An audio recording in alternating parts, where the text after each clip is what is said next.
मेरे प्यारे विद्यार्थियों, सर्किल पॉइंट यूट्यूब चैनल पर आप सबों का स्वागत है।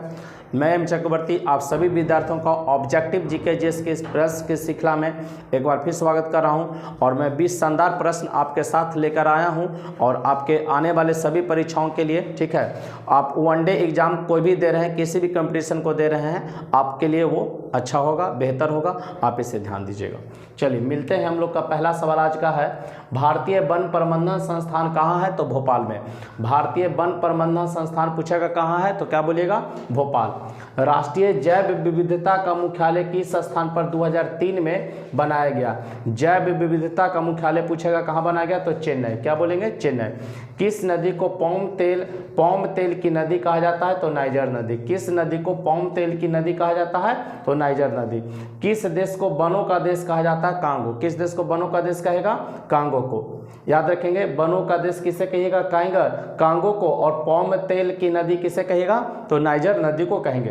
किस केंद्र शासित प्रदेश में स्थित काराकोरम दर्रा भारत का सबसे ऊंचा दर्रा है? तो लद्दाख में। पहले ध्यान दीजिएगा कि जब जम्मू कश्मीर और लद्दाख दोनों एक ही साथ था, जम्मू कश्मीर राज्य के रूप में था, तो उस समय ये जम्मू कश्मीर में काराकोरम दर्रा पड़ता था।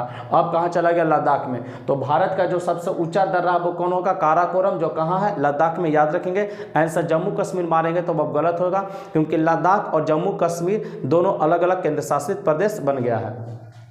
पंबन द्वीप कहाँ है? तो मन्नार की खाड़ी में। पंबन द्वीप कहाँ? मन्नार की खाड़ी में, जो कि भारत और श्रीलंका को अलग करने का काम करेगा। भारत और श्रीलंका को अलग करने का काम करेगा। किस समान ब्याज दर पर रिजर्व बैंक द्वारा जिस समान ब्याज दर पर रिजर्व बैंक द्वारा वाणिज्यिक बैंकों को पैसा उधार दिया जाता है, क्या कहलाता है? तो वो बैंक दर कहलाएगा। वह रेट पूछ रहा है, वह रेट जिस पर आरबीआई कॉमर्शियल बैंकों को उधार देता है, तो उसको क्या कहेंगे? बैंक दर कहिएगा। भारत में नोटबंदी की घोषणा कब किया गया था? तो 8 नवंबर 2016 को। 8 नवंबर 2016 नरेंद्र मोदी के द्वारा ये घोषणा किया गया था। भारतीय रिजर्व बैंक द्वारा निर्गत सभी नोटों पर, जो आरबीआई नोट जारी करती है, सभी नोटों पर कितनी भाषा का प्रयोग हुआ है? तो हिंदी और अंग्रेजी मिलाकर कुल 17 भाषा। हिंदी और अंग्रेजी मिलाकर कुल कितना? 17 भाषा। याद रखेंगे कि भारतीय नोट पर कुल कितना भाषा का प्रयोग हुआ है? 17 भाषा, जिसमें हिंदी अंग्रेजी मिलाकर शामिल है, 17। चलिए बढ़ते हैं आज के 11वें नंबर सवाल पर। राष्ट्रीय ग्रामीण विकास संस्थान कहाँ है? तो हैदराबाद में। पूछेगा राष्ट्रीय ग्रामीण विकास संस्थान कहाँ है? तो हैदराबाद जवाब देंगे। कहाँ? हैदराबाद।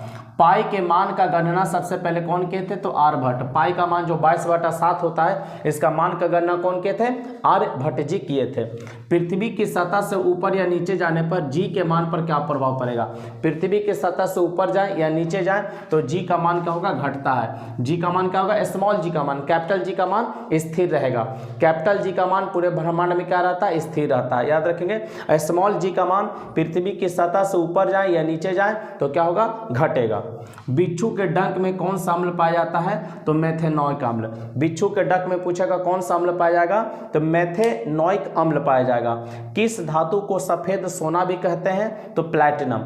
किस धातु को सफेद सोना कहेंगे? प्लैटिनम को।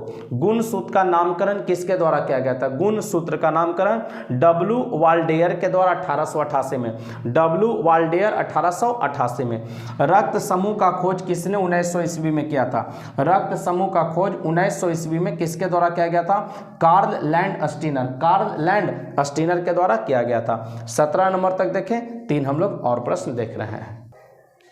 चलिए बच्चों देखेंगे 18 नंबर क्वेश्चन। कच्ची चीनी को रंगहीन बनाने हेतु किसका प्रयोग करेंगे? कच्ची चीनी को रंगहीन बनाने हेतु किसका?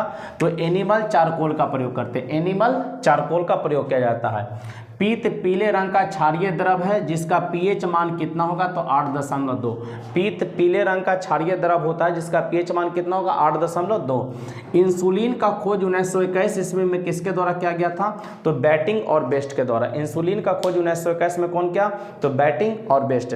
तो 20 प्रश्नों का आपका जो रिवीजन था ऑब्जेक्टिव जीके जीएस का, ये खत्म होता। और ये ध्यान दीजिएगा, जो बच्चे 2023 में पारा मेडिकल के एग्जाम देना चाहते हैं उनके लिए भी ये श्रृंखला है जो काफ़ी इंपॉर्टेंट होने वाला है। तो आप कम से कम, क्योंकि ध्यान दीजिएगा 20 आप लोग का जीके जीएस है और 25 आपका साइंस का क्वेश्चन पूछता है, तो लगभग इसी टाइप का क्वेश्चन रहेगा। तो आप लोग भी ध्यान से इसको देखेंगे। तो मिलते हैं हम लोग कल के क्लास में, तब तक के लिए जय हिंद, जय भारत, बेस्ट ऑफ लक।